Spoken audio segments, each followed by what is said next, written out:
छोटी से छोटी भर्ती, जैसे कि एक प्रयोगशाला परिचायक भर्ती थी, इसमें सिर्फ 52 पद थे, उसमें 2 लाख बच्चों ने फॉर्म भर दिया था। इसी प्रकार से जेल प्रहरी, चतुर्थ श्रेणी कर्मचारी, मत्स्य पालक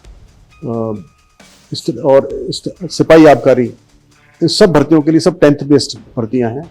फर्स्ट स्टेज के अंदर आप ज्यादा संख्या को और सेकंड स्टेज में फिर कंट्रोल संख्या को कराएं, और या फिर ये शायद अप्रैल मई में चली जाए, डिपेंड करता है कब को हमको उसकी परमिशन मिलती है। ऑनलाइन तैयारी, ऑफलाइन जैसा अनुभव कपिल सर के मार्गदर्शन में करें RAS, PSI, EO, RO और अन्य भर्ती परीक्षाओं की तैयारी बूस्टर अकेडमी के साथ। अभी डाउनलोड करें बूस्टर अकेडमी ऐप। अभी तीसरी सीईटी 10th लेवल की, उसकी संभावना भी है, उसका भी हम प्रयास कर रहे हैं, क्योंकि लगभग 8 से 9 भर्तियां उसके जारी हो सकती हैं।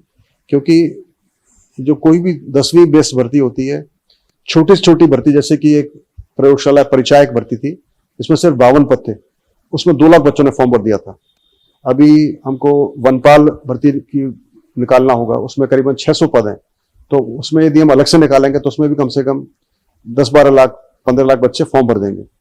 इसी प्रकार से जेल प्रहरी, चतुर्थ श्रेणी कर्मचारी, मत्स्य पालक और सिपाही आबकारी, इन सब भर्तियों के लिए सब 10th बेस्ड भर्तियां हैं। इनको हम अलग अलग कराएंगे तो हर भर्ती में 10, 12, 15, 20 लाख बच्चे फॉर्म भरेंगे।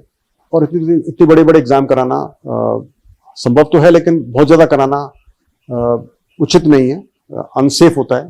तो हम चाहते हैं कि ऐसे एग्जाम्स कम से कम हो, और यदि हो भी तो जैसे व्यास कमेटी की रिपोर्ट थी, जस्टिस व्यास ने बनाई थी, उनका रिकमेंडेशन था कि ऐसी भर्ती परीक्षाओं को आप 2 स्टेज में कराएं।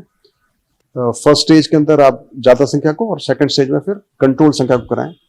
तो हमारा यही प्लान था। इसी आधार पर फिर हमने रिक्वेस्ट किया कि जैसे सीईटी ग्रेजुएशन, सीईटी 12वीं हो रही है, अब चूंकि इसकी वैलिडिटी 3 साल हो गई है, तो ये भी अच्छा रहेगा। तो हम आगे आने वाली भर्तियां जो भी 10वीं बेस्ड होंगी, जैसे भी फॉरेस्ट गार्ड है या दूसरी भर्तियां हैं, इन सबको हम सीईटी 10वीं के माध्यम से कराने का हमने प्रयास कर रहे हैं।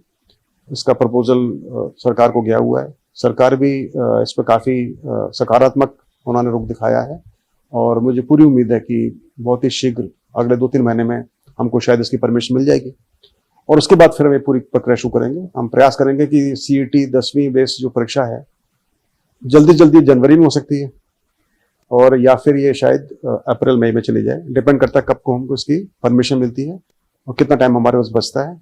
जहाँ तक सिलेबस का सवाल है, 10वीं का जो इसका सिलेबस होगा वो लगभग चतुर्थ श्रेणी का जो सिलेबस था या पशुपत्र का जो सिलेबस था, लगभग उसी लाइंस पर होगा। तो जो भी बच्चे सोच रहे हैं 10वीं बेस्ड सीईटी के आधार पर परीक्षा देना और आगे इन भर्तियों में अपना हिस्सा लेना, तो वो इस आधार पर थोड़ी तैयारी भी कर सकते हैं।